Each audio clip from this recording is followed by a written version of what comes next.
Então, sejam todos sempre, e mais uma vez, todos muito bem-vindos. Nós somos do Núcleo de Estudos e Pesquisas do Evangelho, o NEP Bartolomeu, vinculado à Casa Espírita Cristã no bairro Ibis, em Vila Velha, membro componente do movimento NEP Brasil e, com a graça de Deus, brevemente, Instituição NEP Brasil.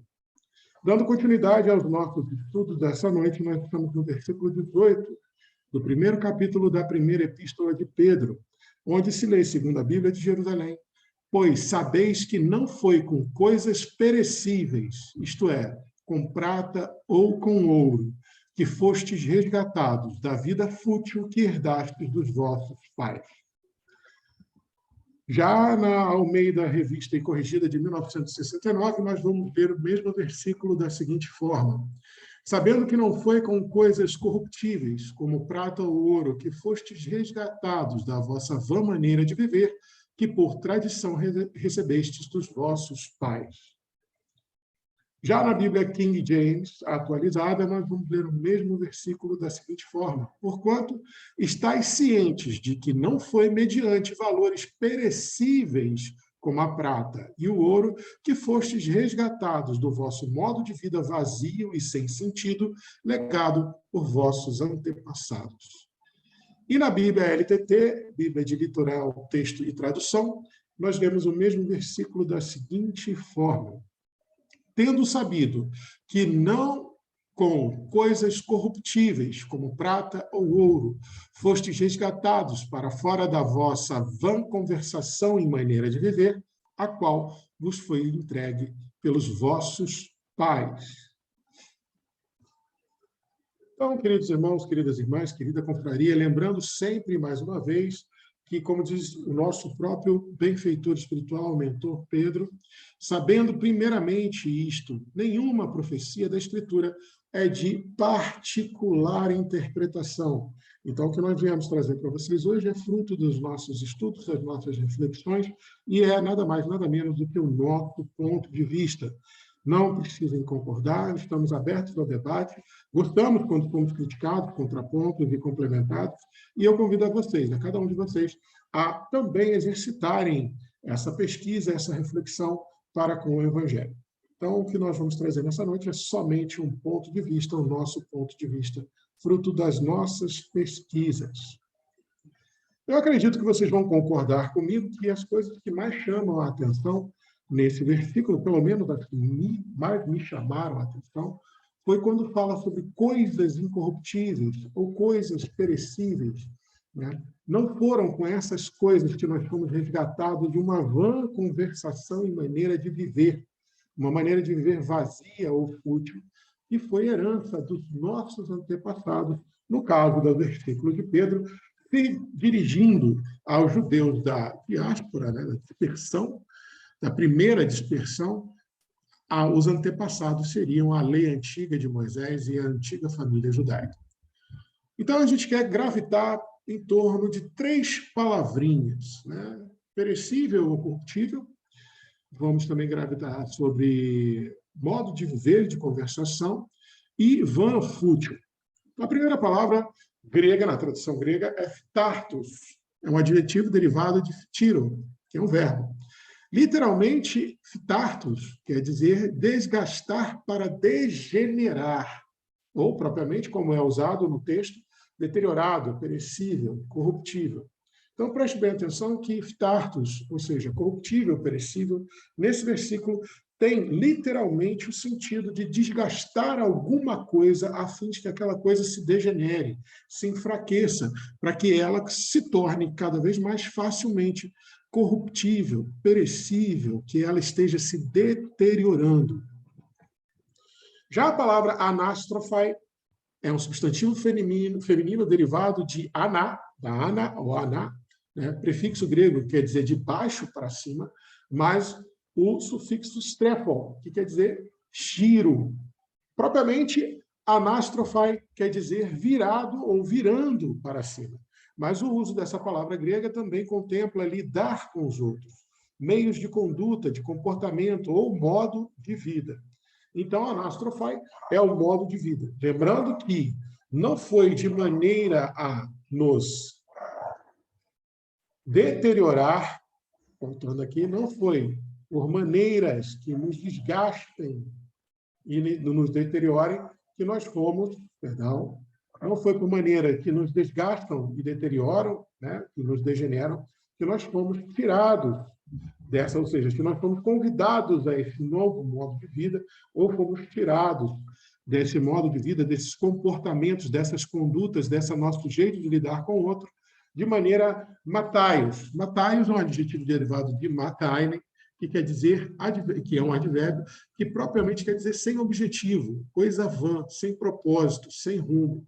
No caso, a palavra mataios, ela tem duas raízes gregas possíveis, mas nesse caso, a palavra específica, o adjetivo específico mataios, quer dizer ausência de propósito ou falha em atingir qualquer propósito verdadeiro.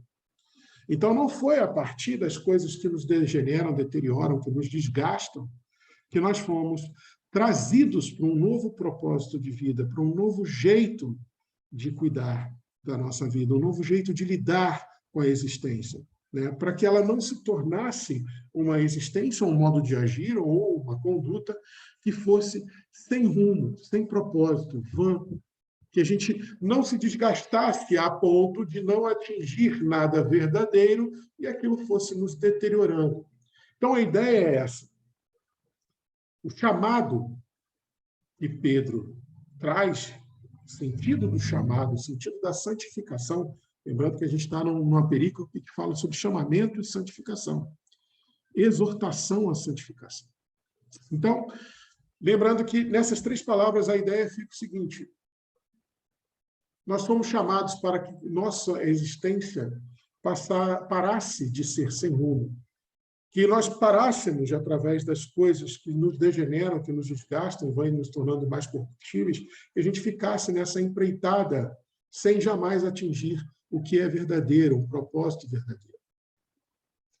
Então, também usando o comentário do nosso querido Champlin, Norman Russell Champlin, comentários de 1 Pedro, capítulo 1, versículo 18, disponível no site do NEP Search, nós vamos ouvir o seguinte comentário, nós vamos ler, aliás, desculpa, o seguinte comentário do Champlin. Fatores resgatados. Aí a gente já está começando a ampliar, né? Estamos falando de coisas que nos desgastam a ponto de nos degenerar, a ponto de nos tornar mais corruptíveis, que estão oriundas do nosso modo de viver, de existir, que é o chamamento para nós fazermos exatamente o contrário. Então, quando o Norman Champlin, segundo Norman Champlin, quando Pedro fala sobre esse resgate, ele fala sobre a libertação da escravidão do pecado, que é, ou no caso do Champlin, não é, no comentário do Champlin, não é obtida por nenhum tipo de mora ou pagamento material. Não se pode atingir a liberdade, aquela liberdade que está descrita segundo João, capítulo 8, versículo 32, se eu não me engano, quando Jesus fala aos judeus que criam nele: se vós permanecerdes na minha palavra, serei verdadeiramente meus discípulos. E conhecereis a verdade vos libertará.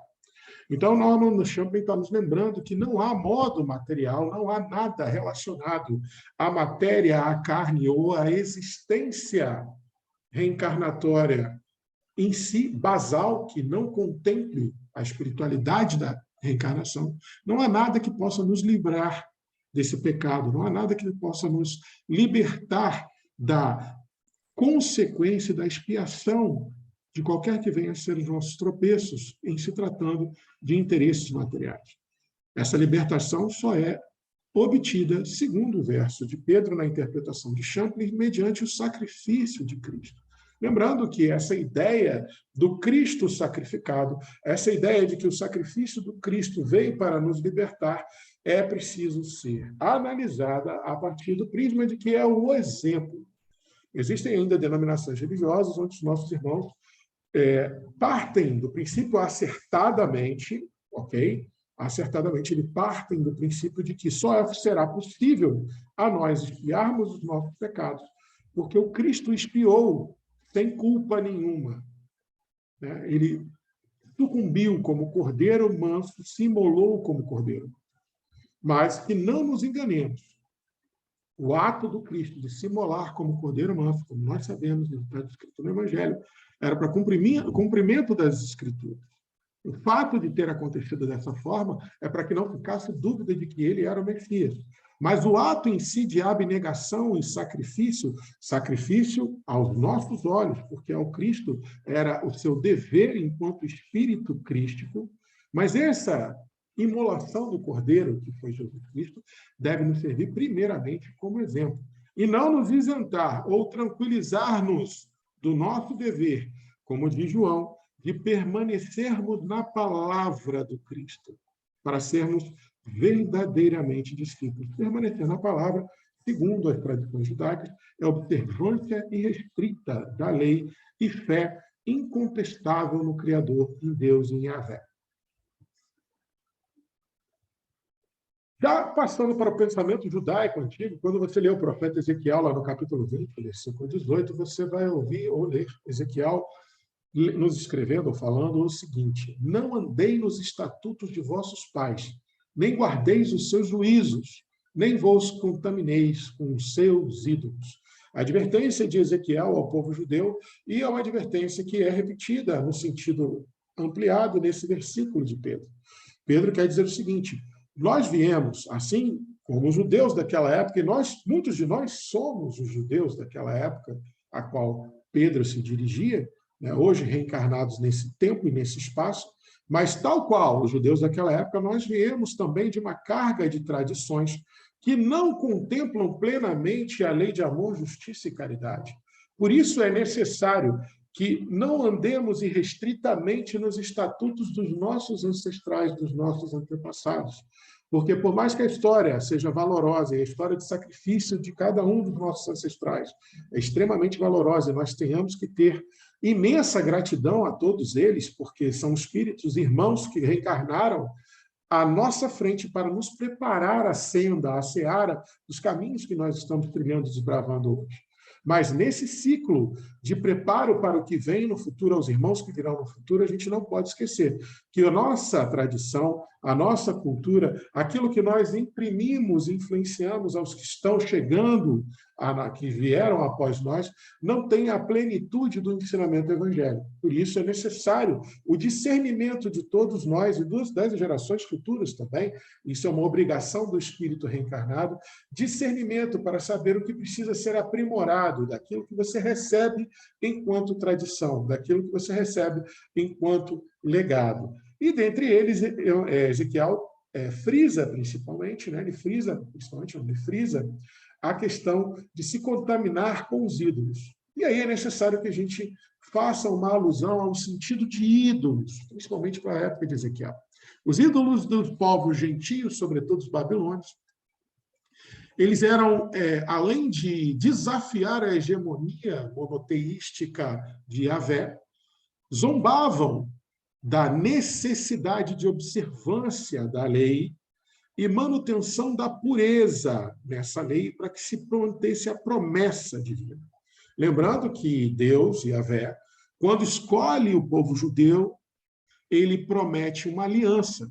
E essa aliança deveria ser calcada na observância da lei, ou seja, na obediência da lei que ele trouxe através de Moisés, e na pureza, na manutenção da pureza da observância dessa lei. Ou seja, deveríamos obedecer e nos manter puros e nos purificarmos na lógica dessa lei para que a aliança fosse mantida.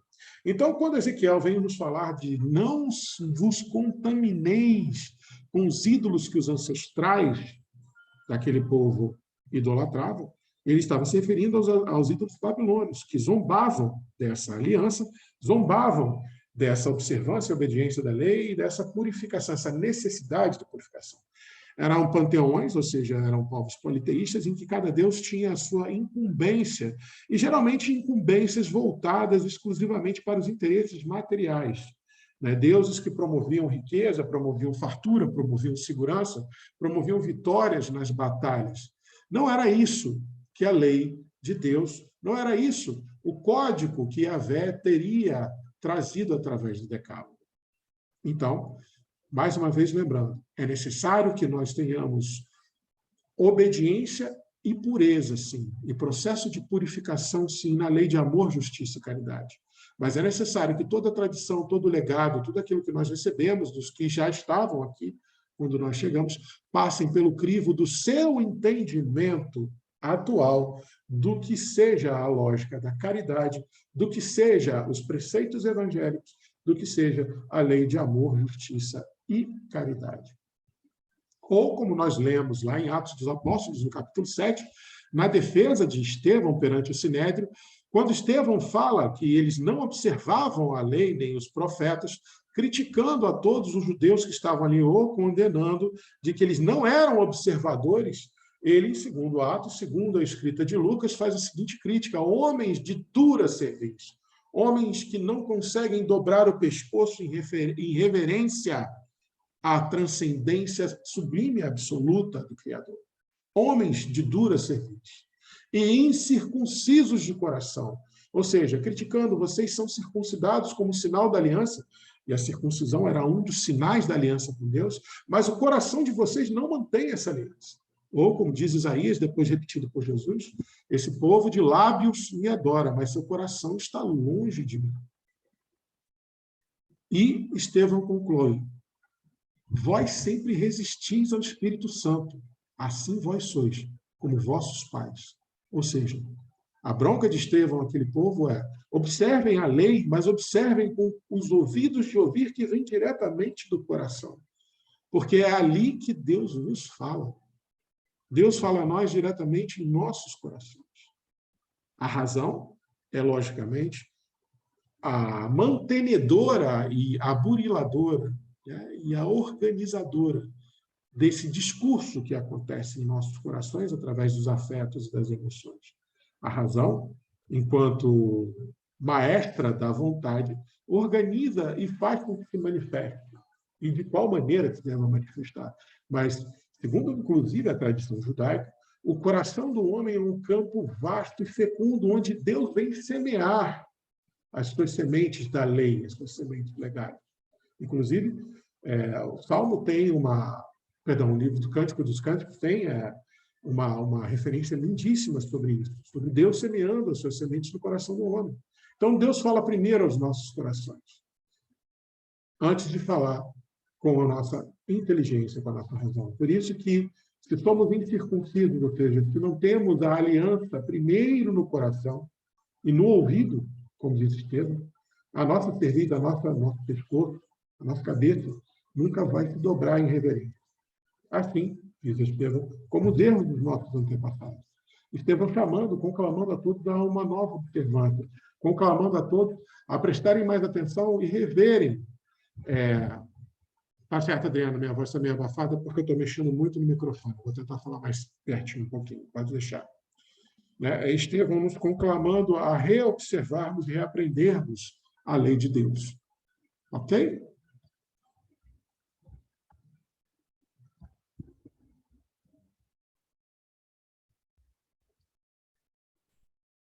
Outra provocação muito válida, né, também relacionada ao discurso do Estevão, né, frente ao Sinédrio, agora já passando para a mesma cena de Atos dos Apóstolos, só que em Paulo e Estevão, lá na parte primeira, no capítulo 6, o discurso de Estevão no Sinédrio, ele vai falar o seguinte: acaso, isso Estevão falando para os judeus que estavam julgando ele ali no Sinédrio, acaso ignorais que a palavra de Deus tem ouvintes e praticantes? Convém consultar se não tendes sido os meros ouvintes da lei, de maneira a não falsear o testemunho. Testemunho aqui no sentido de que, quando você der testemunho de que você é o povo, faz parte do povo escolhido de Deus, e é necessário que nós entendamos que, apesar de ser muito mal interpretado, inclusive por nós, a noção de ser povo escolhido para a cultura judaica é ser o arauto de Yahvé, para transformar o mundo na morada definitiva de Yahvé. Serem arautos da renovação do monoteísmo a partir de Yahvé e serem o povo responsável por educar o restante das nações nesse sentido de monoteísmo de lei divina. Então, Estevão chama a todos ali, como está descrito em Paulo Estevão, a consultar as consciências para saber se não fosse meros ouvintes da lei, para que você não levante falso testemunho, porque hipócritas, como diz Jesus. Tira primeiro, hipócrita, né, como eu falei em Mateus 7, tira primeiro a trave do seu olho e depois você vai enxergar com profundidade. E aí você pode ajudar o irmão a tirar o cisco do dele. Mais uma vez, Estevão chamando, conclamando aquele povo de dura serviço a rever os seus atos e seu entendimento da lei divina. E Paulo estava ali observando o discurso de Estevão. Mais tarde, quando fala na sua segunda carta aos Coríntios, ele diz: porquanto todos nós teremos de comparecer manifestadamente, ou seja, teremos que comparecer pessoalmente, não haverá testemunho, não haverá paraninfo, não haverá consolador, não haverá advogado de defesa. Cada um de nós vai ter que comparecer manifestadamente perante o tribunal de Cristo, a fim de que cada um receba a retribuição do que tiver feito durante a sua vida no corpo, seja para o bem e seja para o mal. Talvez, quem sabe, eu ouso fazer um comentário, no meu coração veio essa expressão, talvez, quem sabe, Paulo, nesse momento, não tenha lembrado de Estevão se defendendo no Sinédrio.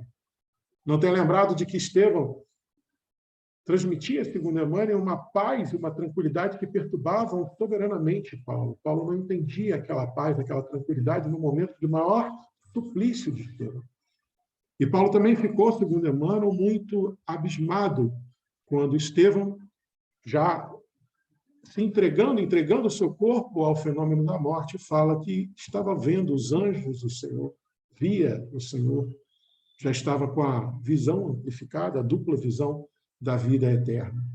Talvez nessa fala de Paulo aos Coríntios contenha um pouco do aprendizado do homem que se arrependeu daquele incidente com Estevão.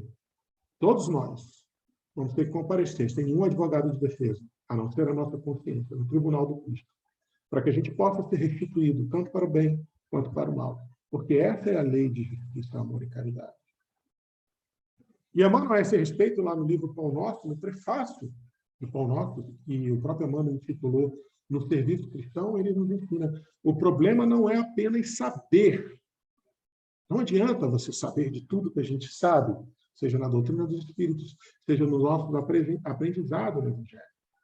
O verdadeiro problema é a questão de reformar-se, a cada um reformar-se para a extensão do bem.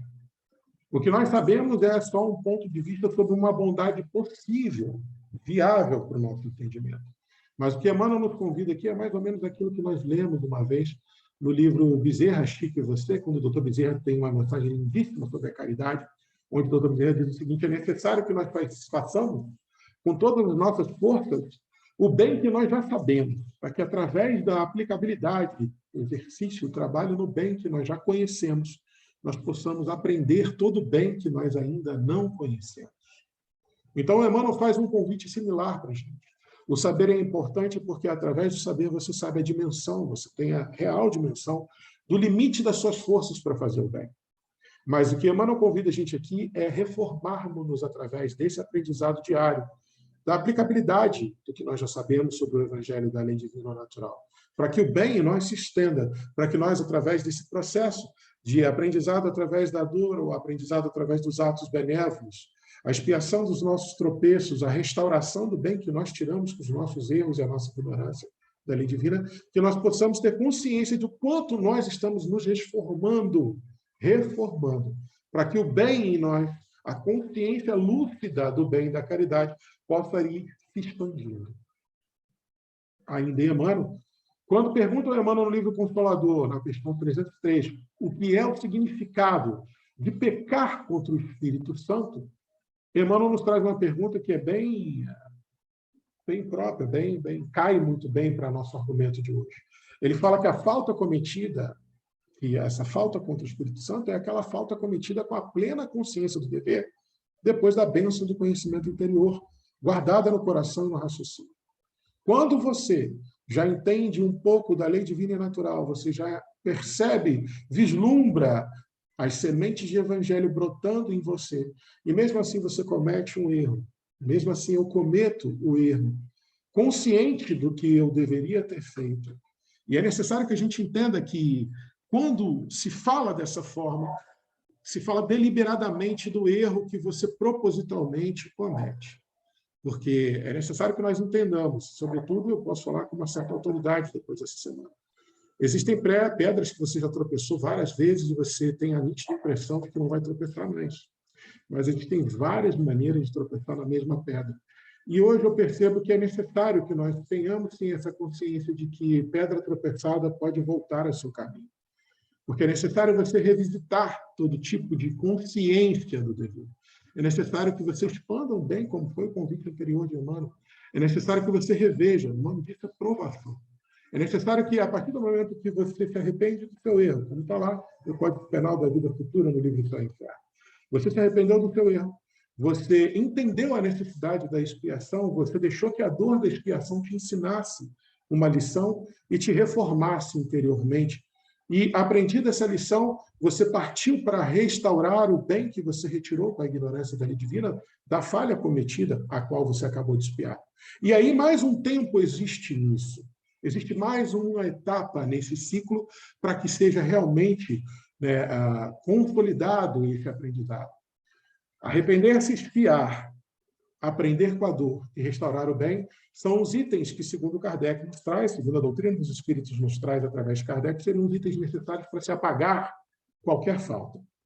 Você se arrependeu, expiou, aprendeu com a dor da expiação e restaurou o bem que você retirou com a ignorância da lei divina que você aplicou naquele erro, qualquer vestígio de erro seu está apagado, segundo o Código Penal da Vida Futura. Mas um tempo ainda existe. E esse tempo desse processo se chama provação. A aprovação é quando você é testado para saber se você realmente aprendeu aquilo que você acha que aprendeu sob a dor da expiação. Então, é necessário também que a gente não esqueça que, apagado o nosso erro, através do arrependimento, da expiação, da restauração do bem e aprendizado com a dor dessa expiação, é necessário que nós, de vez em quando, sejamos testados para saber se nós ainda mantemos no coração o pleno entendimento daquilo, a extensão exata do bem que aquele entendimento precisa ressoar em nós. Então, quando Emmanuel fala que nós praticamos um erro propositalmente, é necessário que nós pensemos o seguinte: nem sempre esse erro é totalmente proposital. Às vezes pode ser um erro de um tropeço que você sofreu, passando por uma aprovação de algo que estava muito tranquilo em relação. Existe um livro chamado Checklist, Como Fazer as Coisas Bem Feitas, de um autor indiano, que eu não vou lembrar o nome agora, e ele diz o seguinte: a maior taxa de erros é quando e sob aquilo que a gente melhor acha que domina. Então, aquilo que a gente está tranquilo, porque faz parte do nosso domínio, é aquilo que a gente mais erra. E aí é necessário o checklist. Ele dá o exemplo da Boeing, da empresa de aviões. Né? Para não se cometer erros, você tem sempre um roteiro a ser seguido. E esse roteiro precisa ser revisitado e revisado durante a aprovação. Mas Emmanuel também nos diz, dentro dessa lógica, que pecar contra o Espírito Santo, quando você faz essa intransigência, né, ou quando você faz esse erro, mesmo consciente do que você deveria ter feito, e peço a vocês que entendam que eu estou tentando fazer, no meu ponto de vista, isso valer também para os tropeços ocasionados pela aprovação mal atendida, né? Quando você vai mal, quando eu vou mal na aprovação.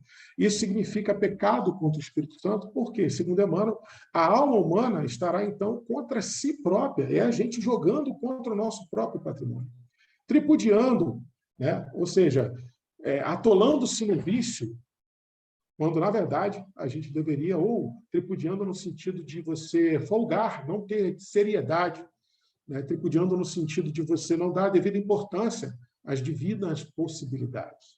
Então, é necessário que a gente entenda que pode ser até que eu cometa um erro muito proposital, né? Pode ser, sim, que a tentação chegue a esse ponto, mas na maioria das vezes é necessário, e talvez esse seja o erro mais comum, segundo a minha percepção e intuição depois dessa pesquisa, que nós devamos atentar um pouco mais para as provações cotidianas, para saber se o nosso aprendizado realmente está sedimentado a ponto de nós podermos falar que permanecemos na palavra do Cristo e que, permanecendo, conhecemos a verdade que nos libertou. Ainda falando sobre Emmanuel, no livro Caminho e Vida, ele tem um texto lindíssimo chamado O que é a Carne. Um texto que eu convido a vocês, depois do estudo, a lerem e meditarem um pouquinho antes da gente desdobrar para o sono. Porque esse texto é maravilhoso. E lá nesse texto ele fala o seguinte: é preciso se instale no homem a compreensão de sua necessidade de autodomínio. Por isso, a necessidade da aprovação. Por isso, mais uma vez, é certo que qualquer traço de erro que nós cometamos na existência do Espírito vai ser plenamente apagado quando a gente se arrepende, expia, aprende com a expiação e restaura o bem que nós retiramos. Mas a aprovação é necessária para que a gente vá dilatando, vá aumentando a extensão do bem, da compreensão do quanto é necessário o autodomínio. Principalmente quando eu penso que meu autodomínio é pleno sobre alguma coisa. É nessa hora que é necessário e é lícito que seja dessa forma, você ser provado, você ser testado naquela percepção que você tem para saber se realmente o bem se expandiu suficientemente dentro de vocês. Dentro de mim, perdão. Porque quando a gente compreende essa necessidade, a gente também acorda para as faculdades de disciplinar e renovar. E Jesus nos traz através do exemplo. Quando nós, mesmo no tropeço da aprovação, percebemos que o nosso autodomínio ainda não é suficiente para professar o nível de evangelho que nós pretendemos, é a hora que nós precisamos revisitar dentro do nosso espírito as faculdades que são despertadas em prol da disciplina e da renovação, que nós já sabemos através do exemplo de Jesus. É nessa hora do tropeço que você precisa parar e falar: vamos revisitar o que Jesus tem me ensinado. Deixa eu voltar para dentro de mim e rever toda aquela cartilha que eu escrevi. E, lógico, para que a gente entenda que não é admissível, mesmo sob frente o pior tropeço, não é admissível que você se atole na culpa, no arrependimento, e que você se mantenha ruminando a dor da expiação. Lembrando que a ruminância da dor da expiação se chama sofrimento, e que o sofrimento só atrasa, impede e dificulta o aprendizado que a dor, através da expiação legítima, quer te trazer. A dor é pedagógica, é pedagogia divina. Então, lá no livro de Salmos, é lembrado a nós, o salmista Davi nos lembra que muitos são os açoites para o pecador. Muitos, muitos. As consequências dos nossos atos não medem esforços em termos de expiação, para que nós aprendamos a correta atitude, a senda reta dentro da lei divina. Não nos é poupado açoites, principalmente porque os açoites são dados primeiramente pela nossa consciência. E a partir da nossa consciência, por todas as consequências dos atos. Mas Davi nos lembra que para o pecador, muitos são os açoites. Mas aquele pecador que espera no Senhor, ou seja, aquele pecador que sabe que o tempo de Deus é para te castigar muito menos do que para te ensinar, que Deus não castiga, ele é justo e faz com que você sofra a justa consequência dos seus atos, e você espera o tempo dessa correção se auto-aprimorando, trabalhando em você. Obviamente, a misericórdia de Deus vai nos cercar, vai nos cercear, vai me cercear, vai me cercar durante todo o processo. Então, mais importante do que se remoer na culpa, mais importante do que atentar para os açoites, que serão muitos. Davi já nos lembra, serão muitos, não se preocupe. Quantos são os açoites, João? O suficiente para que eu possa aprender com a lei divina de uma vez por todas, para que eu possa aquilatar o meu conhecimento da lei de amor, justiça e caridade, a ponto de que qualquer aprovação, ou a próxima aprovação, não me derrube tão fácil. E por isso eu preciso entender que não há castigo, há responsabilização. Deus não nos castiga, Deus nos corresponsabiliza pelos nossos atos. E a expiação não é um castigo, a expiação é a consequência natural e direta das minhas ações. Mas aquele que espera no Senhor vai ter a misericórdia do Senhor cerceando todo o trajeto. E o filho de Davi, Salomão, lá em Provérbios, fala para a gente o seguinte: é sempre bom lembrar, está lá em Mateus 7, não julgueis para não serem julgados, né? Porque você vai ser julgado com a mesma medida, com a mesma vara. Então, Salomão, já em Provérbios, o livro da sabedoria, nos diz: quem pode dizer, meu coração está puro? Quem pode dizer, eu estou isento de pecado? E aí é a parte que nós nos entendemos como corresponsabilização. Nós, sim, até nos nossos piores tropeços, precisamos saber que estamos todos no mesmo barco. Barco este chamado planeta de provas e expiações, esse belíssimo planeta que nós batizamos como planeta Terra. Estamos todos no mesmo barco, cada um com o seu tropeço, cada um com o seu pecado, cada um com a sua culpa, cada um com o seu processo expiatório. Então, se há uma coisa que seja extremamente improdutiva para qualquer um de nós, levando em consideração que estamos todos no mesmo barco expiatório do planeta de provas e expiações, é que nós apontemos o defeito do outro. É que nós não sejamos caridosos com o defeito do outro. É que nós achemos que o defeito do outro possa, de alguma maneira, ser mais grave do que o defeito que eu manifesto em mim. E aí Salomão começa a nos lembrar, quem pode dizer, meu coração é totalmente puro, quem pode dizer, eu estou isento de pecado? Atire a primeira pedra, aquele que for isento de pecado, disse Jesus a todos os judeus que queriam apedrejar a mulher adulta. E João disse que foram saindo um por um em silêncio, dos mais velhos para os mais novos. Tiago, em sua carta belíssima, nos lembra que é necessário, enquanto confrades, confreiras e confrades, enquanto confraria, é necessário que nós confessemos os nossos pecados, os nossos deslizes, as nossas limitações, as nossas fraquezas. É necessário que nós confessemos e que confessar seja visto como nos aconselhar.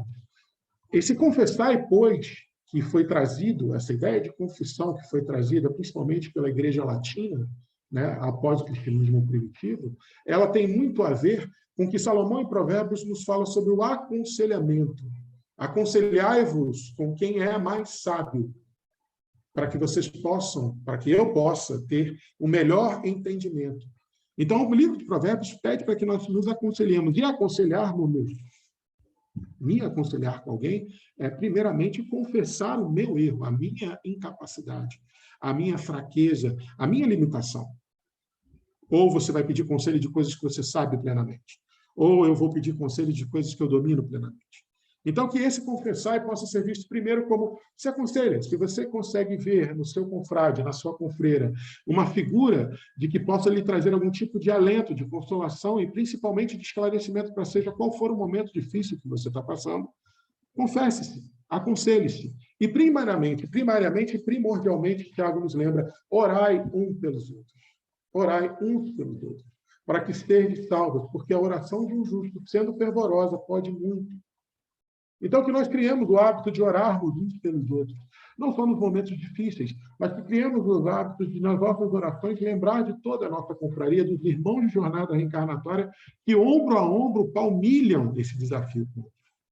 Então, que nós possamos orar, sim, que nós possamos acolher, sim, as limitações do irmão, que nós possamos ter uma palavra de acolhimento, de carinho, de consolo e de orientação, logicamente inspiradas pela espiritualidade, inspiradas pelo Mestre Jesus, inspiradas por Deus, porque estamos todos no mesmo barco. Mas isso não nos faz indiferentes uns com as dores dos outros. Por estarmos no mesmo barco, por estarmos no mesmo barco, é que é necessário que nós nos aconselhemos, que nós criemos, que nós façamos o que a gente está fazendo aqui, uma construção coletiva de saberes, e que oremos, sim, principalmente, que oremos, sim, uns pelos outros. Porque se a gente lembrar, quando Pedro fala lá no capítulo 1 da sua primeira carta, a gente vai estudar isso lá na frente. Quando ele fala sobre a parousia, quando Pedro fala sobre o juízo final, ele nos orienta aquela frase lindíssima que nós, professadores da doutrina dos Espíritos, adoramos repetir. Acima de tudo, cultivai com todo o ardor o amor mútuo, ou, na tradução do Almeida, caridade, porque o amor, ou na tradução do Almeida, caridade, cobre uma multidão de pecados. Então, é necessário que nós cultivemos, enquanto ceareiros do Cristo, que todos nós já somos. Confraria, para aquele que professa a doutrina dos Espíritos, deve ser entendida primeiramente como confrades, sim, ceareiros do Cristo. Todos nós somos ceareiros do Cristo sobre a égide do Evangelho. Então, que nós tenhamos caridade, nos amemos através dessa caridade. Quanto, Jorge? Quanto você conseguir dar? Que eu possa amar meu irmão, seja ele qual for, na condição que ele estiver ao meu lado. Porque, lembre, estamos ombro a ombro palmilhando essa seara do Evangelho no planeta Terra. Ombro a ombro. Ninguém maior do que ninguém, ninguém menor do que ninguém. Todos nós na mesma condição. Então, que eu possa amar o meu irmão, seja qual for a condição dele. Porque me aconselhando ou aconselhando quando ele vier me procurar, orando por ele e orando de forma fervorosa e caridosa e amorosa, a gente vai cobrir a multidão de pecados. E, entenda-se, Pedro não restringe. Quando ele fala que o amor cobre, ou a caridade cobre uma multidão de pecados, eu tenho certeza absoluta e acredito que vocês vão concordar comigo, que Pedro estava se referindo ao pecado de cada um de nós e ao pecado de todos nós. Então, é necessário amor e caridade para que todos os pecados de todos nós possam ser cobertos, perdoados, transpostos, superados. Ou, como está lá em Paulo e Estevão, quando se fala sobre as lutas do Evangelho, as palavras de Paulo, ou perdão, as palavras de Pedro, no incidente de Antioquia, a gente já falou sobre isso, discussão entre ele e Paulo, quando Paulo começa a cobrar de Pedro uma posição sobre a disputa que havia entre Paulo e Tiago, e Pedro se vê ali açoitado pelas críticas mordazes de Paulo, na frente de toda a igreja de Antioquia. E Pedro foi ficando sem graça, foi ficando miúdo, foi ficando consternado, contrito, foi lembrando de Jesus e pedindo discernimento. E o discernimento veio, e Pedro disse, levantou-se, como as palavras de Emmanuel, ele levantou solenemente, e com voz alta, voz firme, branda, mas firme, ele confessou ali a todos os confrades: muito eu tenho errado nesse mundo. Não é novidade para nenhum de vós que eu neguei o Cristo e abandonei o meu amigo no momento mais doloroso do Evangelho.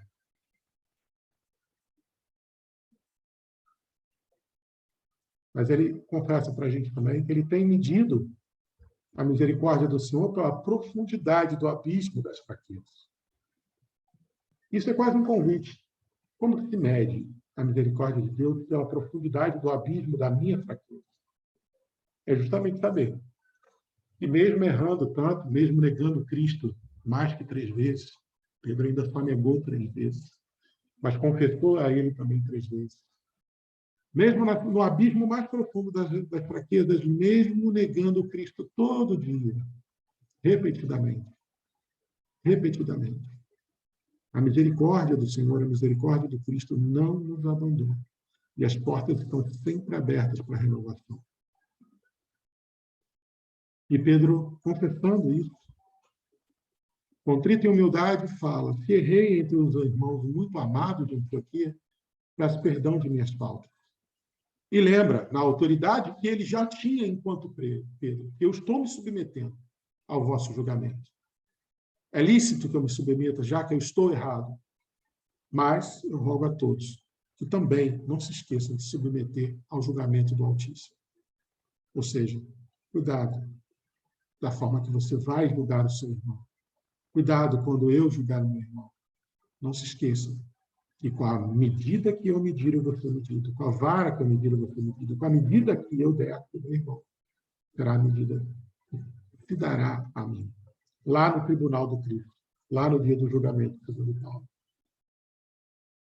E Emmanuel, no livro Amigo, no capítulo 15, Trabalho Vivo, também tem uma lição lindíssima, outra lição que eu convido vocês a lerem, além do que é a carne, antes de dormirmos hoje, onde ele diz: o progresso é a soma dos problemas solucionados. Solucionados. Se eu tropeço na aprovação, eu não tive progresso completo. Eu estou progredindo. Estou a caminho de progredir. Porque eu só posso me considerar com progresso concretizado quando todos os problemas somados estiverem solucionados. E aquilo que tem solução não volta a ser um problema. Mas Emmanuel lembra: ergue-te cada dia para fazer o melhor que puderes. Porque é para isso que a gente está aqui. Não para fazer o melhor. Porque seria exigir demais um espírito fraco, errante, imperfeito, medroso, ignorante, inseguro. A gente tem que fazer, e a gente é chamado todo dia a fazer o melhor que a gente pode, a fazer o bem no limite das nossas forças. E o Espírito de Verdade depois responde a Kardec, quando Kardec pergunta qual é o limite do trabalho, o Espírito da Verdade responde o limite das suas forças. Respeita, é você que dá.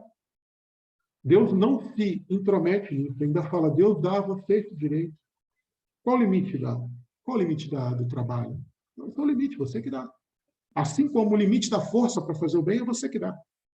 Então, vou tentar fazer sempre, hoje mais uma vez, e sempre, o melhor que eu possa, o melhor que nós possamos.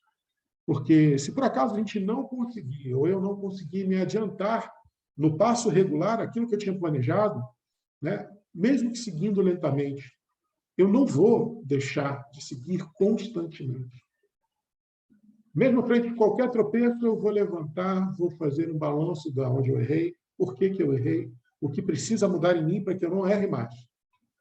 Tentar passar pelo crivo do processo expiatório, mas mesmo durante isso tudo, eu vou tentar me manter constante no trabalho que a vida me deu para realizar. Eu pedi e a vida já me deu. E eu estou nesse trabalho. Então, nada justifica que esse trabalho seja atrasado, por qualquer que seja a imperfeição, deslize, tropeço, erro meu. A culpa não pode paralisar. A culpa pode ser, sim, talvez uma professora que te dê um pouco mais de prudência para atos futuros. Mas, antes de tudo, é uma professora que, junto com a dor, tem que te ensinar a não tropeçar mais. Mas ela nunca pode te paralisar, e muito menos, a culpa pode me diminuir perante o meu valor frente a Deus e frente ao Cristo. A culpa não pode diminuir o meu valor de boa vontade como cooperador do Evangelho.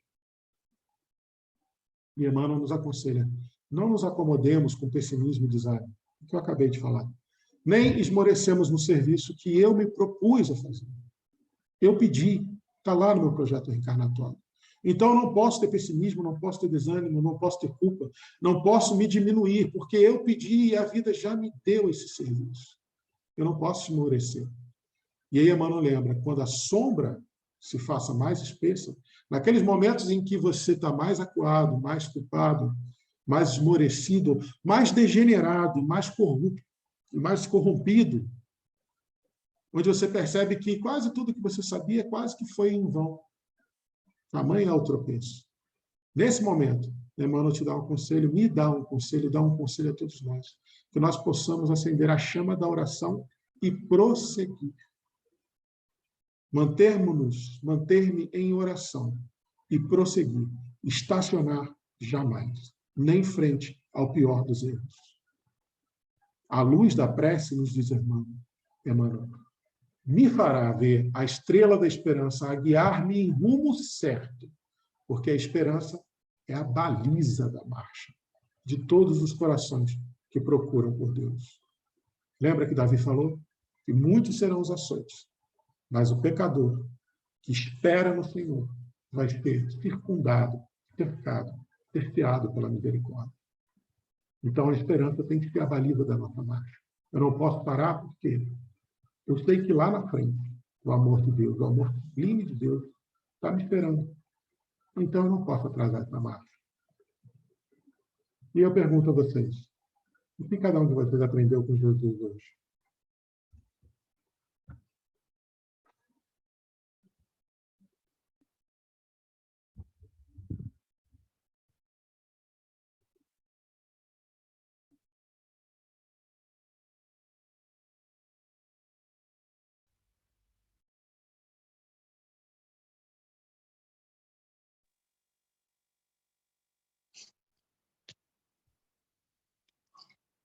João, Diga, Simar.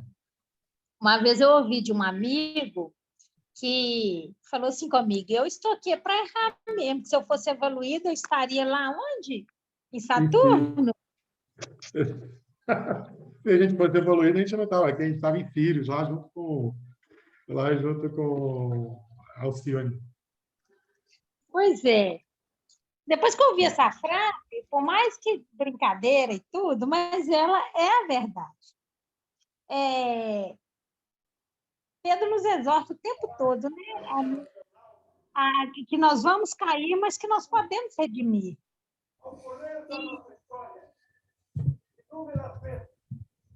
É isso.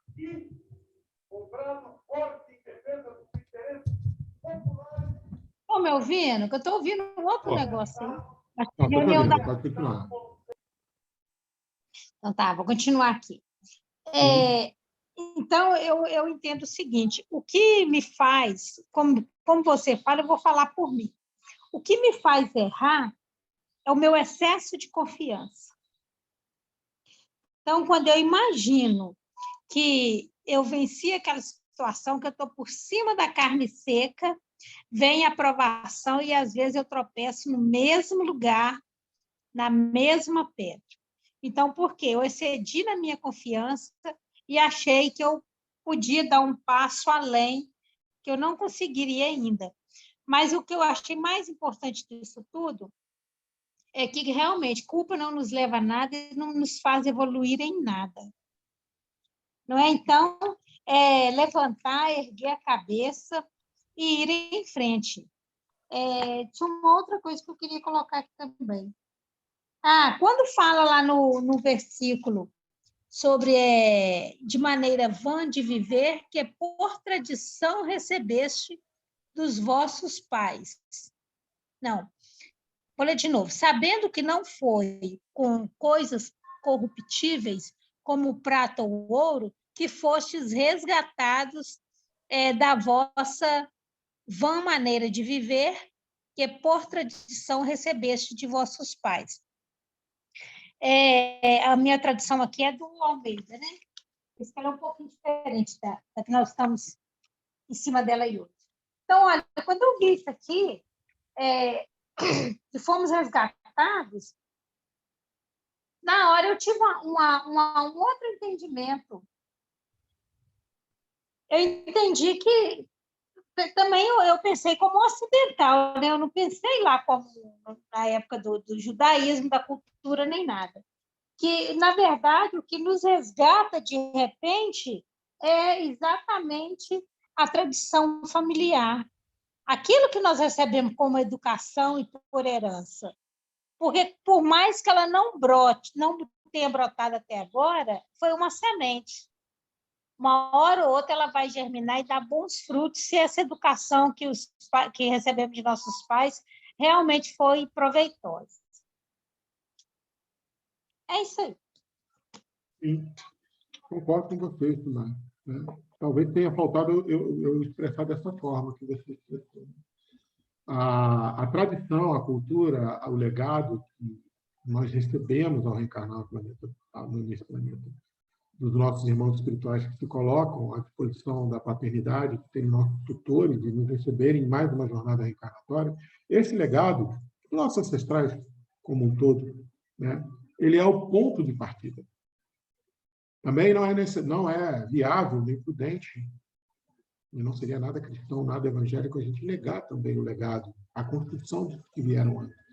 Né? Foi na minha fala, os ancestrais são importantes.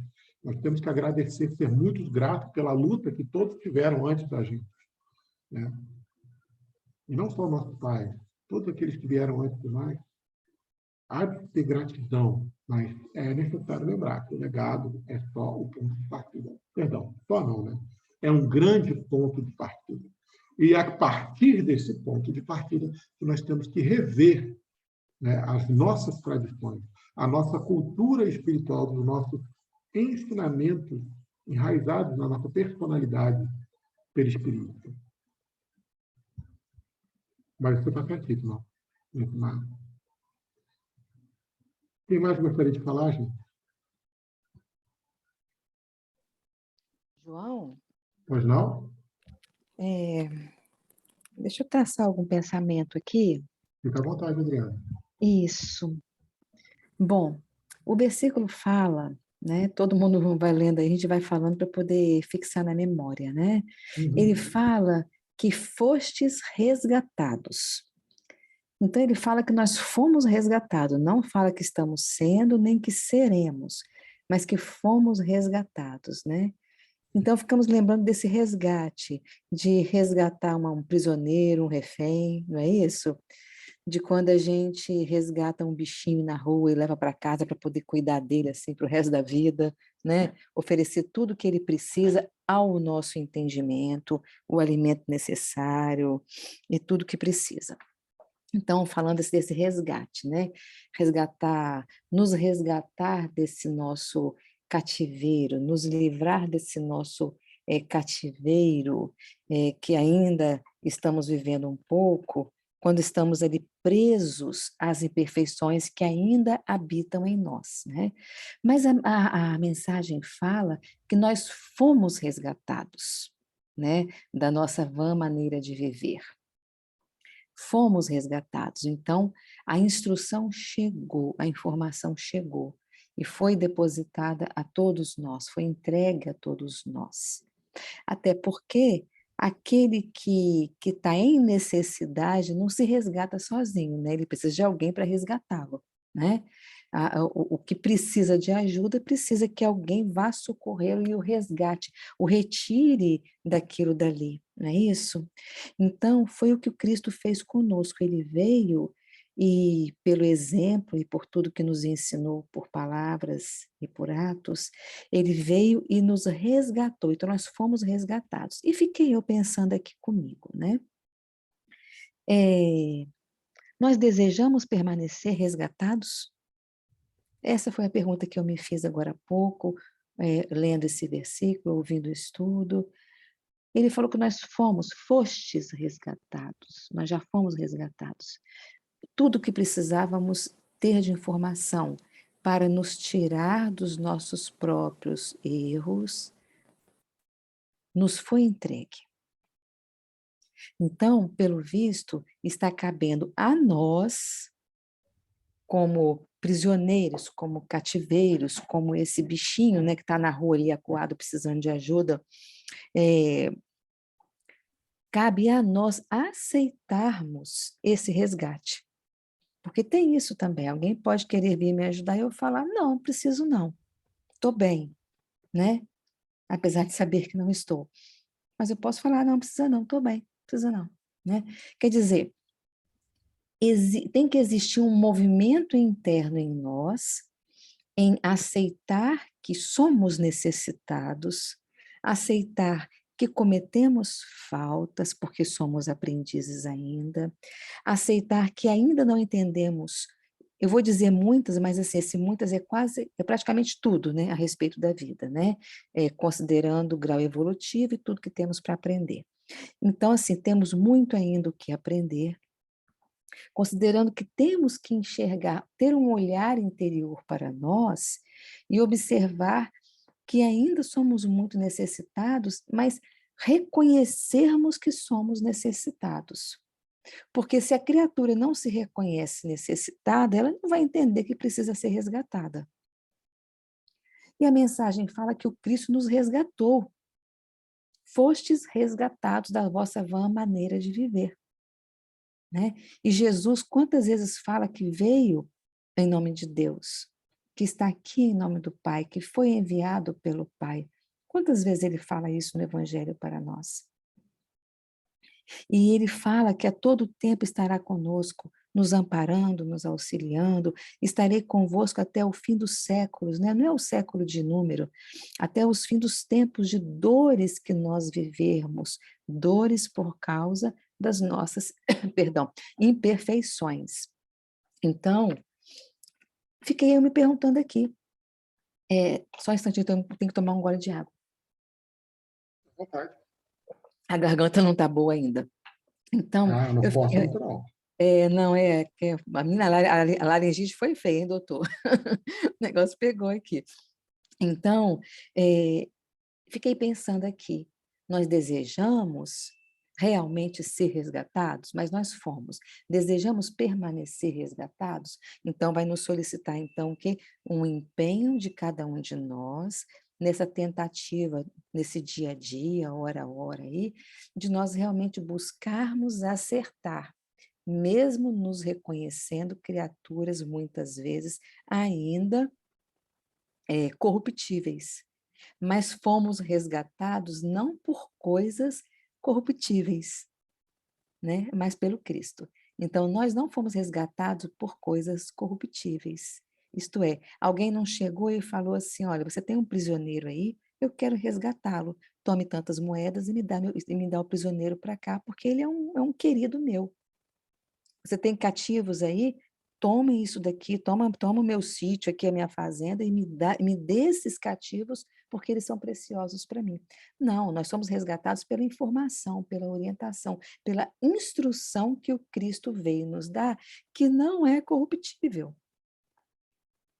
Por mais que o nosso corpo, inclusive, seja algo que vai se corrompendo, né? E no sentido de deteriorar, que vai se deteriorando, envolvendo um corpo espiritual que é para sempre, então Jesus veio e nos trouxe a instrução para a eternidade do Espírito, como é aquela, entre aspas, vou falar, tá bom? Entre aspas, moeda, né?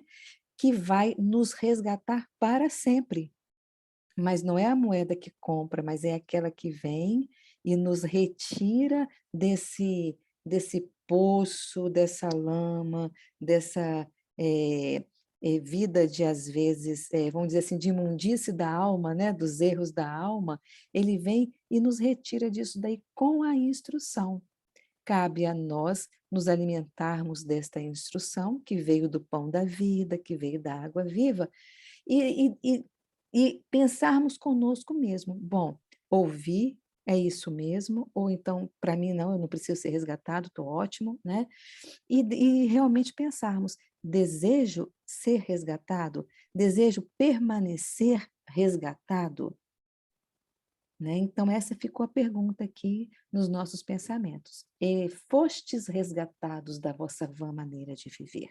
A instrução já veio, está aqui conosco, fomos resgatados. Então, me pergunto, desejamos permanecer resgatados? João, com você. Bom, Adriana, enquanto você estava falando, eu pensei aqui comigo outra forma muito interessante de endossar ou comparar, equiparar com a fala de Pedro, né? Eu tenho medido a misericórdia do Senhor pela profundidade do abismo das minhas fraquezas. Quem quer ser resgatado? É aquela pessoa que percebe o que Pedro percebeu. Quanto mais fundo, quanto mais profundo o abismo da minha fraqueza, mais a misericórdia de Deus me alcança, mais ela se aprofunda junto comigo para me alcançar. Desde que eu tenha essa percepção de que eu quero ser resgatado. Então, você foi falando aí, eu fui pensando nisso. Achei bem interessante, bem interessante. E lembrar também, né, só reiterando a sua fala, esse resgate ele é feito à custa da moeda eterna do Espírito, né? A única moeda eterna que o Espírito tem, que é a caridade, né? Que é o amor, que é o aprimoramento da lei divina. Muito obrigado, muito bom, Adriana. Legal.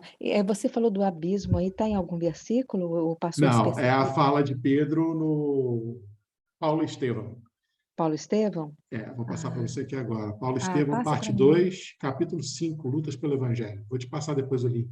Tá É bom, quando obrigada. ele e Paulo têm aquela discussão chamada Incidente de Antioquia. Ficou historicamente conhecido como Incidente de Antioquia. Depois eu passo para você, porque essa fala dele é fantástica. Obrigada. Vou querer sim, obrigada. Nada.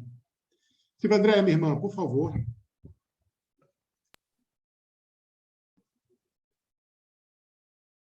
Não estou te ouvindo, Silvia Andréa.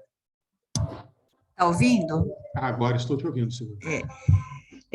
Boa noite a todos. Eu, Boa noite, querida. pensando nessa questão de ser resgatado, é uma liberdade, né? E eu vejo o resgate como uma expiação, como uma lei de causa e efeito, né?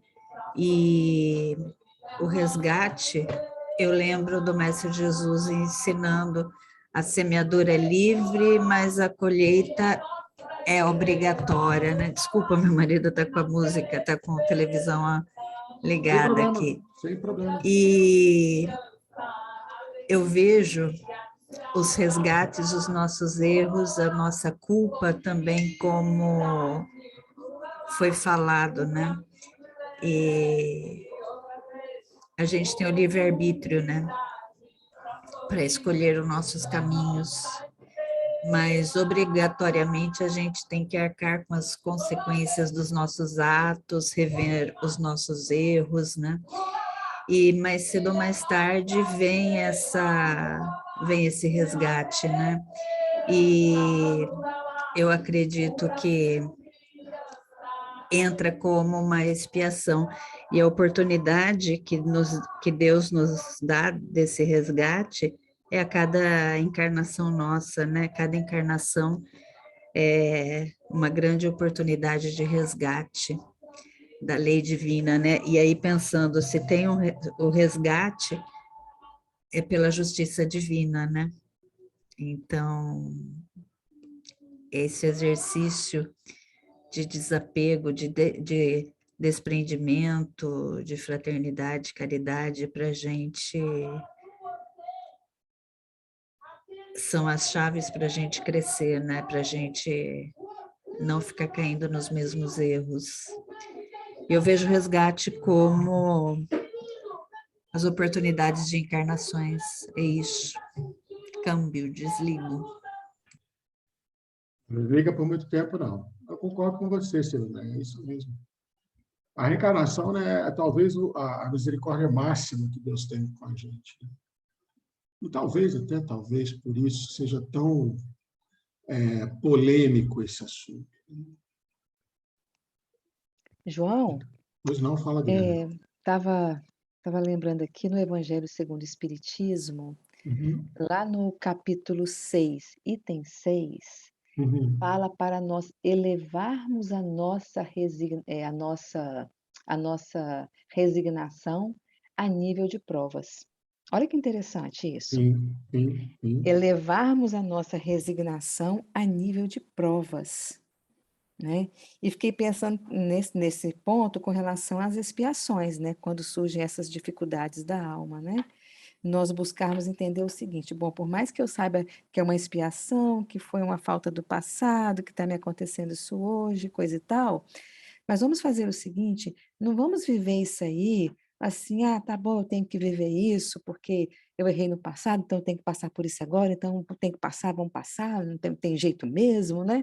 Umas falas assim que às vezes a gente diz ou fala, né? Mas pensarmos o seguinte: vamos elevar a nível de provas, como está dizendo no Evangelho.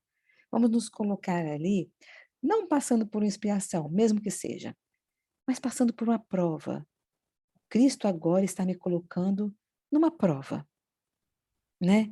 Por mais que a gente saiba que é uma expiação e que naquele momento precisa de resignação, mas vamos elevar, vamos botar assim, é uma prova que o Cristo está me oferecendo para ver como é que eu vou me sair. Então, nesse momento, a gente eleva isso daí e tem um olhar diferente. Não que eu tenha que passar por isso, porque é uma consequência do passado, é lei de causa e efeito, mas porque agora isso me surgiu e eu posso transformar, né, essa expiação na minha mente a nível de prova. E até a forma que eu vou vivenciar com esse pensamento, vamos dizer assim, eu vou conseguir talvez até vivenciar de uma forma melhor, porque eu elevei, então eu vou até elevar também os meus sentimentos, eu vou elevar os meus pensamentos e eu vou acabar elevando também as minhas decisões. Então, olha que interessante quando o Evangelho fala isso, elevar a nossa resignação a nível de prova. Olha que bacana, achei interessante isso, porque parece que fica mais leve.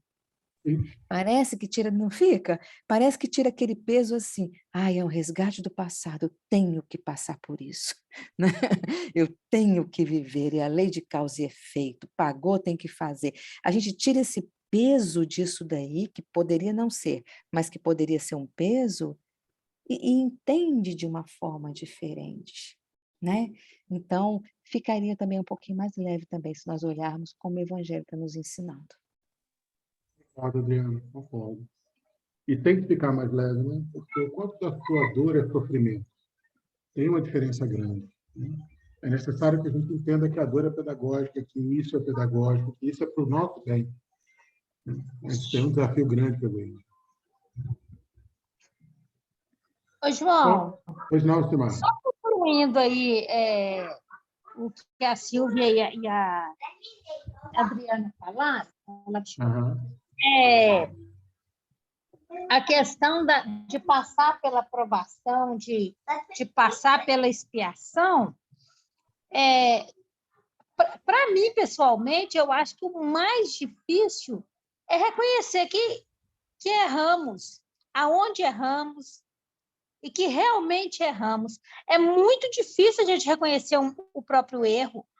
A partir da hora que você já entendeu, não, aqui o negócio não está bom, eu preciso mudar, eu preciso melhorar, minha atitude não está boa aqui e é recorrente, eu tenho que mudar essa situação, a aprovação vem de forma tranquila, Porque nós já entendemos que nós precisamos passar agora por essa pedagogia da dor aí para aprender a caminhar por esse mesmo caminho e não cair de novo. Então, eu acho que reconhecer o erro é mais do que a metade do problema resolvido. É o primeiro passo, né? Reconhecer o erro é se arrepender. Só se arrepende quem reconhece o erro. É o primeiro passo. Segundo o Código Penal da Vida Futura, é o primeiro passo. Sem isso, não vai para a expiação. Sim. Muito bom, concordo. Paulinho, meu irmão, agora que as damas já falaram, fique à vontade, meu querido. João, eu estava aqui refletindo enquanto estava todo mundo falando, né?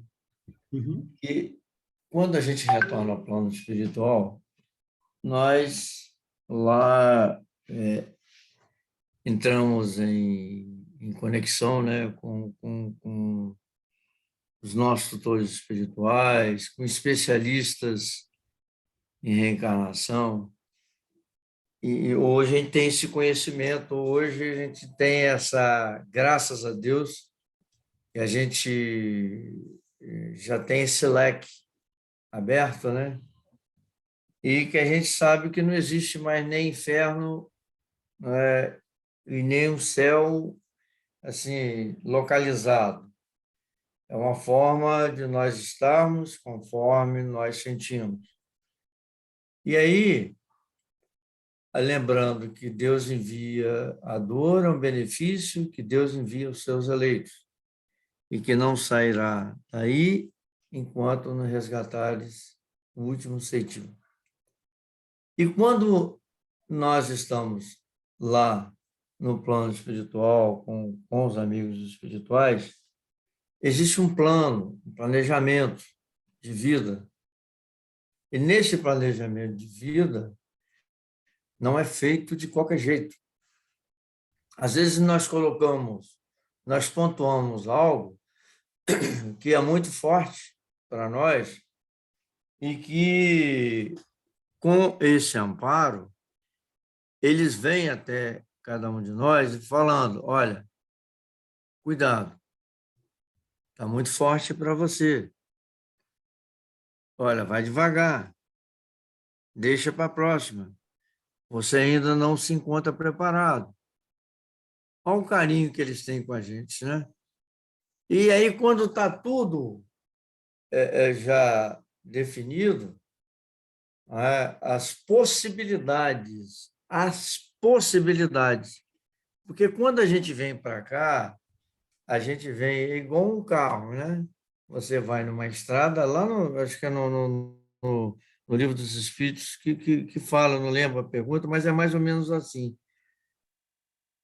Você vai saber se você vai conseguir chegar ou não ao término, conforme foi programado, né? Você usa o seu combustível, que é o fluido vital, e aí você às vezes vai numa estrada que está cheio de abismo, vai você não ouve as regras e de vez em quando você acelera mais, você anda numa velocidade maior, ou quando você está numa certa idade, você acha que vai avançar, que você está certo, que tudo é assim a vida, você tem que aproveitar as coisas do mundo e tal. E aí você vai gastando. Chega no momento em que houve um desgaste muito grande. E aí você retorna ao plano espiritual. E quando você vai checar, deixou muitas coisas para trás. Mas o importante é que, diante de tudo isso, nós não somos condenados. Por quê? Mesmo na lei de causa e efeito, o Pai Celestial exerce uma paciência muito grande com a gente. Ele colocou, quando nós fomos criados, dentro de nós, né, ali uma sementinha que, no momento certo, ela iria brotar para a nossa evolução, para esse encontro com o Mestre Jesus, esse encontro com a vida, como ela tem que ser vivida, né? Eu estava ouvindo o Haroldo Dutra falando que todas as nossas comunicações, tudo aquilo que nós falamos tem prazo de validade. Eu vou falar agora, por exemplo, hoje eu sou muito nervoso. Às vezes eu não tenho paciência, né? Então, o que vai acontecer daqui a 10 encarnações? Eu posso ter vencido tudo isso. Então, tudo aquilo que nós falamos tem prazo de validade, porque nós evoluímos. A cada vez que nós evoluímos, nós vamos desprendendo, né? Nós vamos arrancando aquela casca e deixando o fruto, né? Para que possa ser, digamos assim, ser degustado, né? Por nós mesmos, no momento de relação que a gente tem com o outro. Então, veja assim, que tudo que acontece na nossa vida, a gente tem que ter paciência, tem que saber dos momentos que chegam para a gente, né? É lógico, temos responsabilidades e o Pai Celestial sabe disso. E uma outra coisa, só erramos porque nós estamos no momento da vivência, das experiências. Ninguém vai, a não ser que a gente já tenha avançado. Aí, quando a gente já tem avançado, já tem aquelas conquistas, nós seremos orientadores. No caso, eu não me sinto orientador, eu me sinto ainda uma pessoa, né, em condições de melhoria, porque a partir do momento que a gente recebe uma página do plano mais alto, quando você abre um livro que você lê uma página, já tem um esclarecimento, a nossa responsabilidade vai aumentando, mas estamos no lugar certo, com as pessoas certas, no momento certo, e tudo aquilo está dentro dessa construção, né, juntamente com o Pai Celestial. Então, veja assim, estamos resgatando, né?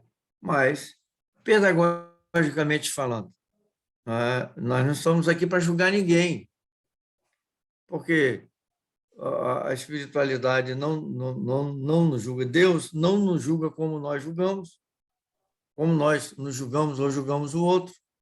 Né?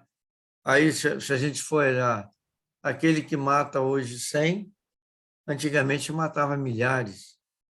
Aquele que, às vezes, comete um crime hediondo, em situações passadas, cometia 100 vezes mais. Então, a gente só vê uma fatia do bolo. O bolo todo a gente não consegue ver porque nós não temos essas fichas em nossas mãos. Então, não devemos julgar. A única coisa que devemos fazer é tomar conta de nós mesmos. E quando a gente erra, até a espiritualidade, ela diz o seguinte: cair, nós podemos cair. E vamos cair. Agora, ficar no chão, que nós não devemos. O importante é que a gente lute, né? A gente lute com todas as nossas forças para o nosso crescimento, para a nossa melhoria. Então, agora, João, aí é com você, obrigado pela oportunidade. Paulinho, excelente, meu querido, obrigado a você. E a Adriana passou aqui para a gente no chat um textinho que endossa bem o que você falou, Paulinho, ó, do livro Palavras de Vida.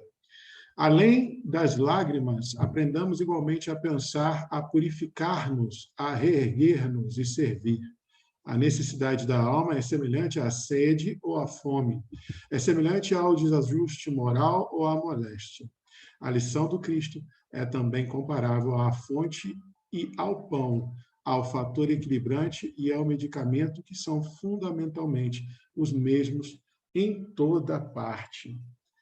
Então, nossas falas orbitaram todos pela mesma essência, né? De não nos demorarmos nas expressões da nossa ignorância da divina, seja elas quais forem.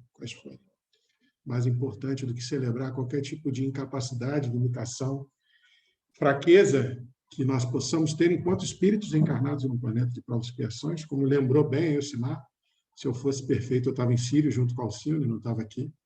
Mas, mais do que celebrar qualquer tipo de limitação daquilo que nos afasta do amor de Deus, que nós possamos nunca nos esquecermos de que a matéria-prima do aprimoramento é justamente a nossa fraqueza.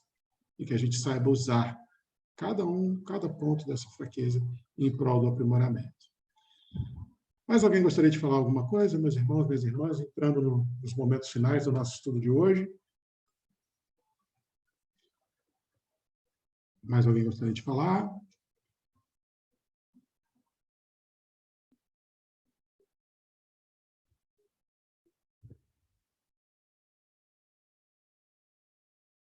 Não?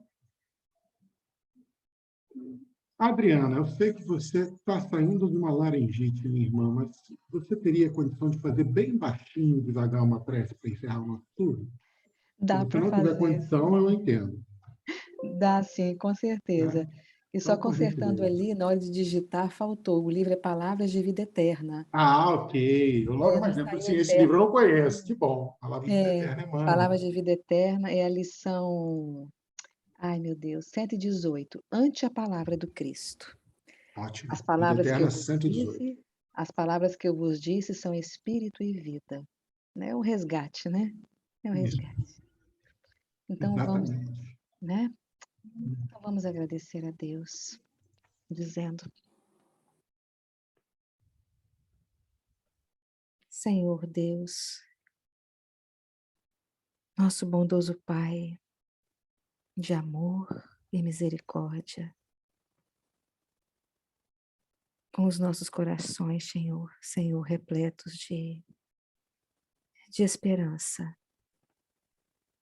Estamos aqui reunidos sempre em Teu nome e em nome do Cristo nosso Senhor, buscando compreender as palavras do Evangelho, que são verdadeiramente o pão e a água para nós, espíritos eternos. Senhor Jesus, quanta bondade o Senhor tem por nós, quanto amor, Senhor, que não conseguimos alcançar, compreender. Então dizemos ao Senhor obrigada por nos auxiliar, por estar presente em nossas vidas, aqui, exatamente neste planeta, nos visitando sem percebermos, indo nos lares, nas ruas, resgatando nossas almas de tantas imperfeições. Se não fosse o Senhor Jesus, o que seria de nós? E me lembra quando o Senhor perguntou aos discípulos se eles também deixariam o Senhor, e Pedro disse: mas se nós deixarmos o Senhor, para quem nós iremos? Então, Senhor Jesus, só queremos agradecer o Senhor ser este amigo, ser esse mestre, que nunca nos deixa, que nos compreende a alma, os pensamentos. Obrigada, Senhor.